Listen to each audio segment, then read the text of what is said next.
नमस्कार, मैं हूं विकास चंद्र। आज बात करेंगे जनसंख्या नियंत्रण कानून की देश भर में हो रही मांग और उस पर राष्ट्रीय स्वयंसेवक संघ का क्या है विचार। काफ़ी पहले से अलग अलग हिंदू संगठनों के द्वारा देश में जनसंख्या को नियंत्रित करने के लिए कानून बनाने की मांग होती रही है।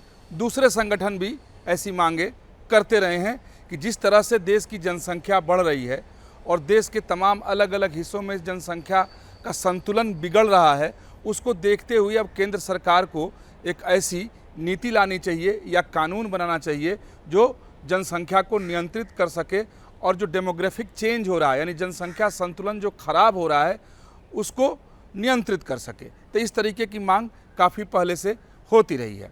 और जब भी इस तरह की बात आती है तो राष्ट्रीय स्वयंसेवक संघ की चर्चा जरूर आ जाती है। और जहाँ तक रहा सवाल जनसंख्या नियंत्रण कानून या उससे संबंधित किसी नीति की, तो संघ ने पहले ही इस पर एक प्रस्ताव भी पारित कर दिया है। अभी हाल ही में छत्तीसगढ़ के रायपुर में 10 तारीख से लेकर के 12 तारीख के बीच में राष्ट्रीय स्वयंसेवक संघ के समन्वय समिति की बैठक हुई। उसमें उनके सभी संगठनों, लेकिन 36 संगठनों के लगभग 240 से ज़्यादा प्रतिनिधि उसमें हिस्सा लिए। काफ़ी महत्वपूर्ण बैठक के संघ की होती है। उसमें भी जनसंख्या नियंत्रण को लेकर के काफ़ी कुछ चर्चा हुई। संघ के नेताओं ने काफ़ी कुछ मंथन किया। बैठक खत्म होने के बाद राष्ट्रीय स्वयंसेवक संघ के सह सरकारवाह मनमोहन वैद्य ने साफ कर दिया कि संघ की अब जनसंख्या को लेकर नीति क्या है, संघ चाहता क्या है। हालांकि अगर मनमोहन वैद्य की बातों पर अब ध्यान दें तो उसमें कहीं भी कानून की बात नहीं कही गई है, कानून बनाने की मांग नहीं की गई है। उनकी तरफ से कहा गया, यानी संघ की तरफ से कहा गया कि अब वक्त आ गया है कि देश को जनसंख्या नियंत्रण के लिए नीति बनानी चाहिए, क्योंकि अगले 50 वर्ष में जो संकट उत्पन्न होने वाले हैं जनसंख्या संतुलन बिगड़ने से, और एक खास समुदाय की जनसंख्या लगातार बढ़ती चली जा रही है। और कुछ जो राज्य हैं, जैसे पश्चिम बंगाल की बात कर लें या आसाम की बात कर लें, बिहार के सीमांचल की बात कर लें, तो वहाँ घुसपैठ से भी जनसंख्या का संतुलन बिगड़ गया है। तो अब राष्ट्रीय स्वयंसेवक संघ ने भी ये मांग की है कि देश में एक जनसंख्या नियंत्रण की नीति होनी चाहिए, ताकि अगले 50 वर्ष में जो संकट देश के सामने उत्पन्न होने वाला है उस पर नियंत्रण स्थापित किया जा सके।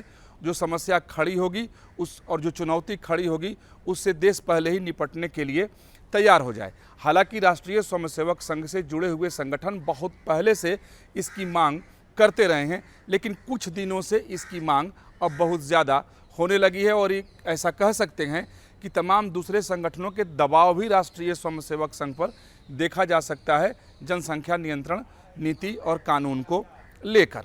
2 दिनों तक संघ की बैठक हुई, तमाम मुद्दों पर वहाँ चर्चा हुई, क्योंकि संघ की जब भी बैठक होती है तो किसी एक मुद्दे पर उनकी चर्चा नहीं होती है, तमाम मुद्दों पर चर्चा होती है। और उसी चर्चे के दरमियान जनसंख्या नियंत्रण को लेकर के भी प्रस्ताव आया और उस पर चर्चा हुई। उसके बाद संघ ने साफ कर दिया कि वो एक नीति के पक्ष में है, क्योंकि अगले 50 वर्ष में जो संकट देश के सामने जनसंख्या संतुलन खराब होने से, डेमोग्राफी बदलने से उत्पन्न होने वाली है, उसकी चिंता सरकार को करनी चाहिए और संगठन को भी करनी चाहिए, ऐसा संघ की तरफ से कहा गया।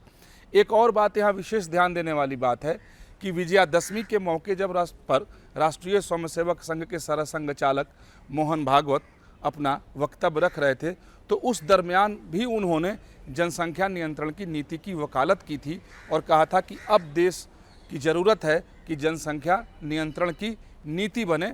उन्होंने भी किसी कानून बनाने की बात नहीं कही थी और संघ कानून बनाने की बात भी नहीं कर रहा है, नीति की बात कर रहा है। जब नीति की बात आती है तो निश्चित तौर पर उसके लागू करने के लिए किसी न किसी कानून का सहारा लेना ही पड़ेगा।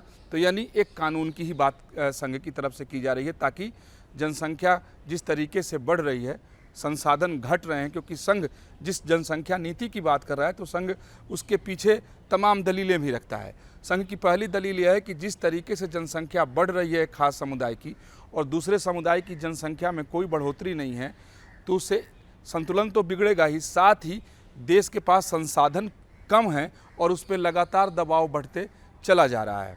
एक और बात भी है कि जिस तरीके से सांप्रदायिकता बढ़ रही है, तमाम देश भर में अलग अलग खबरें आती हैं और काफ़ी दिनों से संघ से जुड़ी हुई एक संगठन है, संस्था है, और उसका रिसर्च भी इसके ऊपर है। और विश्व हिंदू परिषद तो बजाबता मुखर होकर बोलता भी आया है कि जो देश में लव जिहाद चल रहा है, लैंड जिहाद चल रहा है, जो घुसपैठ हो रहे हैं, अवैध मदरसे चलाए जा रहे हैं और वहाँ जो तालीम दी जाती है वो बिल्कुल देश के हित में नहीं है। इस तरह की बात विश्व हिंदू परिषद शुरू से करता रहा है और विश्व हिंदू परिषद ने पहले ही मांग रखी थी कि इस पर नियंत्रण स्थापित करने के लिए सरकार को एक संघीय कानून बनाना चाहिए और राज्यों के ऊपर इसे नहीं छोड़ना चाहिए।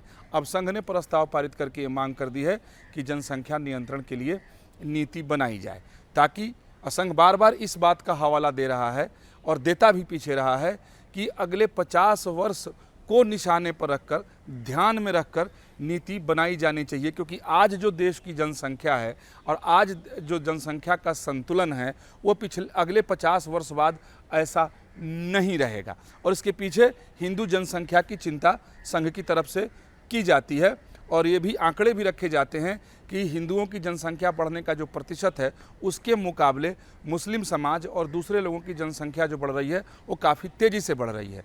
और ये खतरनाक है, क्योंकि जैसे ही जनसंख्या का संतुलन बिगड़ेगा तो संघ मानता है कि ये हिंदुओं के हित में नहीं होगा, राष्ट्र के हित में नहीं होगा और देश में तरह तरह की समस्याएँ पैदा होंगी। और आज ही देखें कि तमाम ऐसे इलाके देश में हैं, राजधानी दिल्ली से सटे हुए अगर मेवात को ही देख लिया जाए तो हिंदुओं के पलायन वहाँ से हो रहे हैं। तमाम ऐसे गांव हैं जो आज हिंदू विहीन हो गए, खाली हो चुके हैं।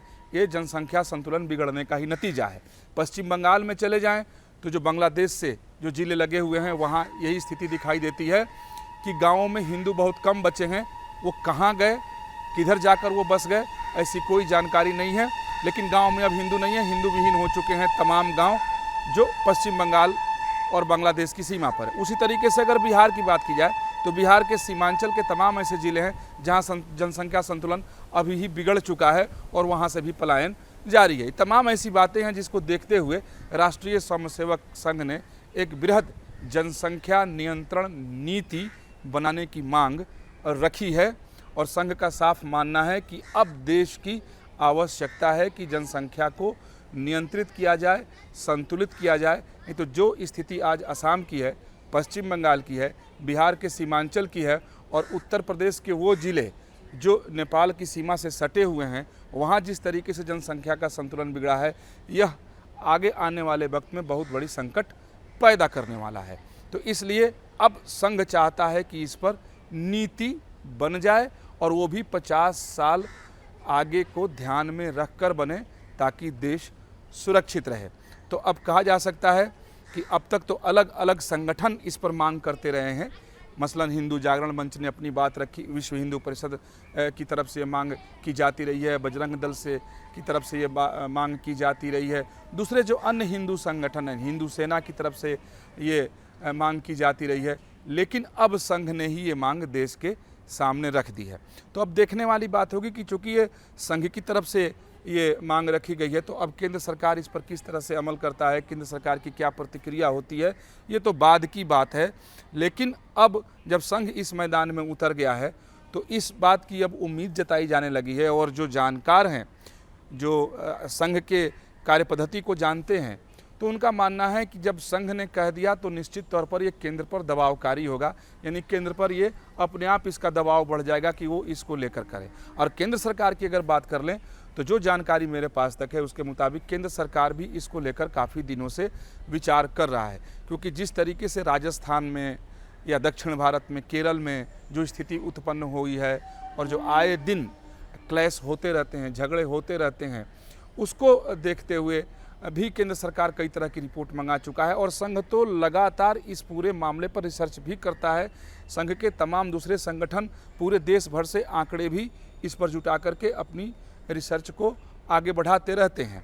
तो अब समन्वय समिति की बैठक के बाद मनमोहन वैद्य ने जो बात की कि अब राष्ट्रीय जनसंख्या नियंत्रण नीति की आवश्यकता है ताकि देश सुरक्षित रह सके। तो अब आगे देखने वाली यही बात होगी कि अब इस पर केंद्र सरकार की तरफ से क्या पहलकदमी की जाती है और खुद संघ इसको लेकर के काफ़ी वक्त से काम करता रहा है, तो वो क्या इस पर करता है? क्योंकि संघ की तरफ से जो बातें आ रही हैं और जो बताई भी गई थी कि उसके मुताबिक इसको लेकर संघ जन जागरण अभियान भी चलाएगा, अलग अलग क्षेत्रों में कई तरह के प्रकल्पों के सहारे वह लोगों तक पहुंचेगा। लेकिन बात तभी बनेगी कि जब इसको लेकर के कोई राष्ट्रीय नीति बन जाए और ख़ास तौर पर कानून बन जाए। जैसे ही अगर कानून बन जाएगा तो फिर उस पर सरकार के लिए आगे बढ़ना आसान हो जाएगा। लेकिन फ़िलहाल तुरंत कोई नीति बन जाएगी और कानून बन जाएगा, इसकी संभावना तो कम दिखाई दे रही है। लेकिन जब संघ की तरफ से प्रस्ताव आ गया है और बयान आ गया है तो निश्चित तौर पर केंद्र सरकार पर अब दबाव भी जनसंख्या नियंत्रण नीति को लेकर बढ़ गया है। वीडियो जराम यादव के साथ विकास चंद्र, न्यूज़ नेशन, दिल्ली।